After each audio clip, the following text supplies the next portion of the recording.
All right, welcome back. I hope you enjoyed those videos. I want to talk through some of the comments on that last one. And you may have seen this if you looked at the comments on YouTube. But there were several comments, and I apologize, the resolution's a little bit low. I'm going to kind of read through and then we'll discuss a little bit. But there were some interesting comments on that last video in particular. And I want to just acknowledge those because there are some good insights here. So first, Carly Mason said, I think it's more complicated than that. We tried being there. We had unconditional love. We didn't judge. Just being honest, it's not as simple as it sounds. People have their own reasons to disconnect, and honestly, my dad had loads of good reasons to get straight, get out of bed in the morning, etc. It's hard for me to hear this issue being so overly simplified. I also don't want people being hurt by addicts to have unrealistic expectations on themselves and their beloved, sounds sarcastic, but it's not, addicted friends and family. I've done that and beaten myself up for not doing or not being enough. Still do sometimes. He passed in 2016. I appreciate the positivity and hope in this message. I'm not saying to give up on people, but I know it's much more complicated for some than simple acceptance and love being enough. And if it doesn't work, it's not your fault. I think that's good. There's another response below that I wanted to discuss, so let's look at that one. The happy sensitive at the bottom here said, these are such important points. I could see how for many it's the practical lack of connection and meaningful work that is the issue. But for others, they have other reasons to not want to be present in their lives, and it's more internal, emotional, running away from the feelings they need to feel. And they have to really want to do the work they need to do on that.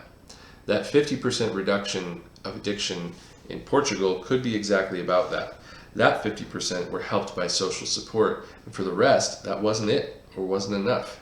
I also think a crucial difference in the Portugal case study would be that it was, example, the employer, not family, becoming part of a new support network.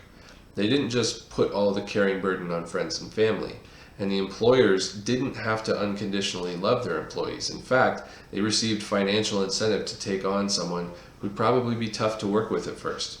You can't just take all that and translate it to just love addicts unconditionally. It would be really interesting to hear a 2-hour talk about this. A TED Talk is just too short, and there's that expectation for speakers to end with a big yet short takeaway that doesn't quite work in this case.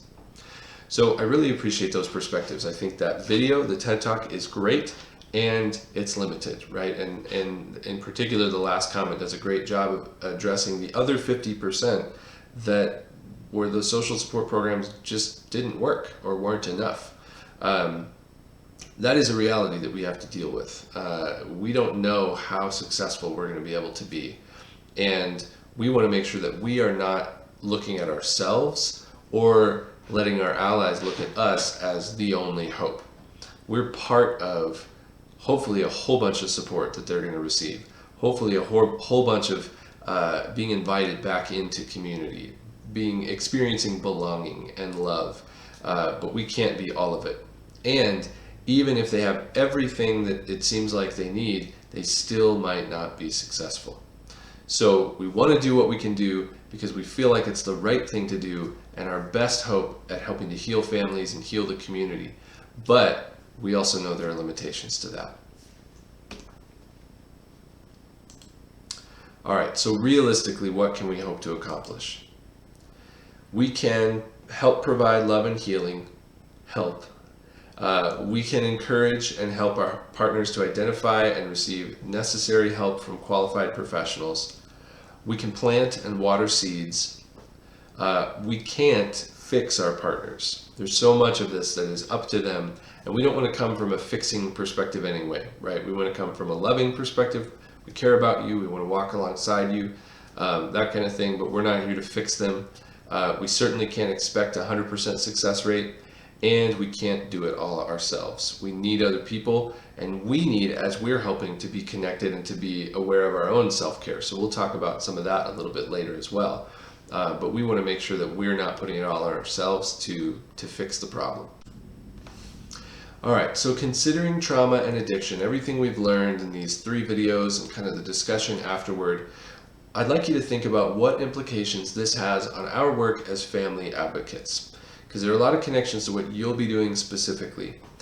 I invite you, as this video concludes, and you won't even have to pause this one because it's going to end in just a moment, but as this video concludes, to consider how this all applies. And as you transition to considering that, I'm going to go back to our framework graphic that we introduced before, of kind of what we're trying to accomplish here.